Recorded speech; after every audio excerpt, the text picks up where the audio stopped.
It's great to have you here with us this evening. And as the pastor of the Salvation Army Church here, I want to invite you to always come to the Salvation Army anytime.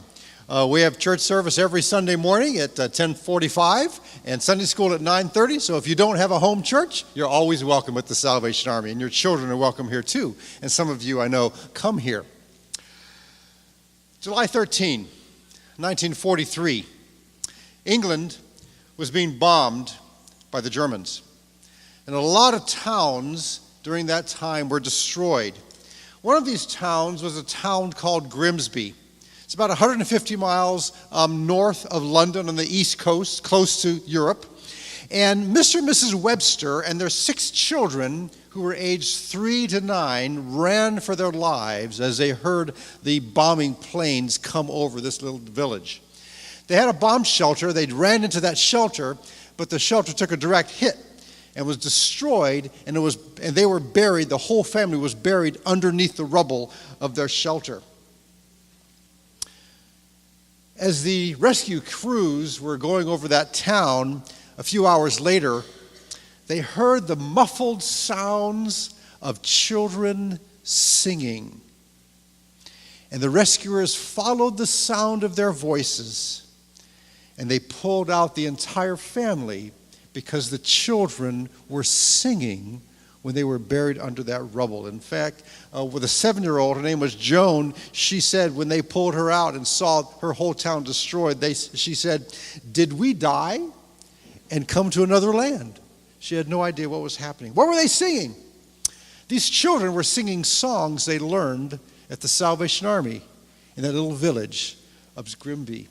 And they were praising the Lord, even though they did not know what was going to happen. And of course, their singing saved their lives. And that family has been singing praises to God ever since the 1940s. All are still alive, all but one. In fact, one of the granddaughters now serves as a pastor of the Salvation Army Church in England.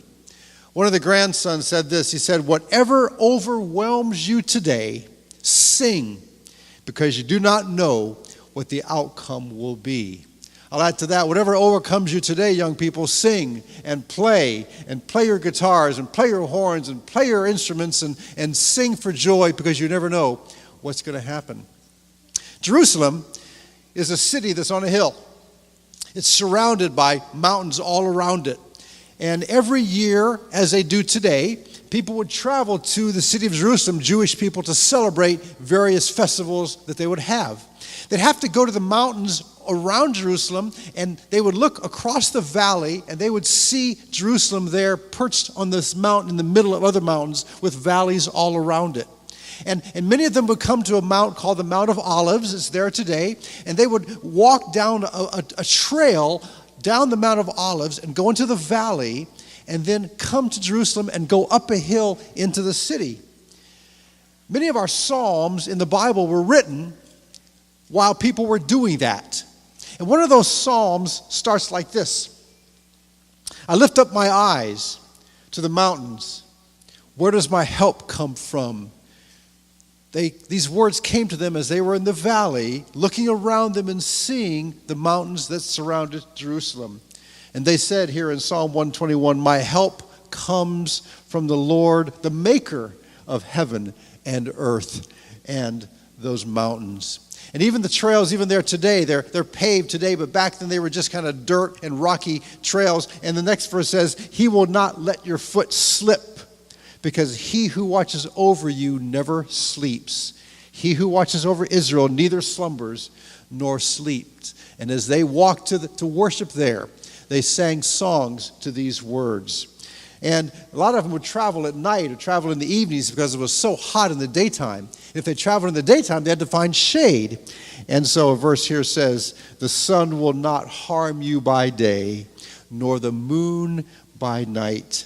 The Lord will keep you from all harm. He'll watch over your life. The Lord will watch over your coming and your going, both now and forevermore." If you notice tonight briefly, some of the leaders, after they finished performing, the leaders did this. They weren't saying their group was number one. This is the Salvation Army salute. And they were saying everything that happens tonight is for one purpose only, and that's to glorify God. And so as we've sat here, as we've clapped, as we've cheered and we've taken pictures, we are not the audience. The audience here is one. The audience here is God, and He hears the instruments. He hears the voices. He hears the percussion. He hears the guitars. He sees and hears the creative arts, and He is the audience that all of us are here to perform for. And so, young people, you are the performers tonight, and God is the audience. And He is pleased this evening in receiving your performance and receiving your sacrifice and receiving all the practice you've done to prepare for what has happened tonight. Keep singing.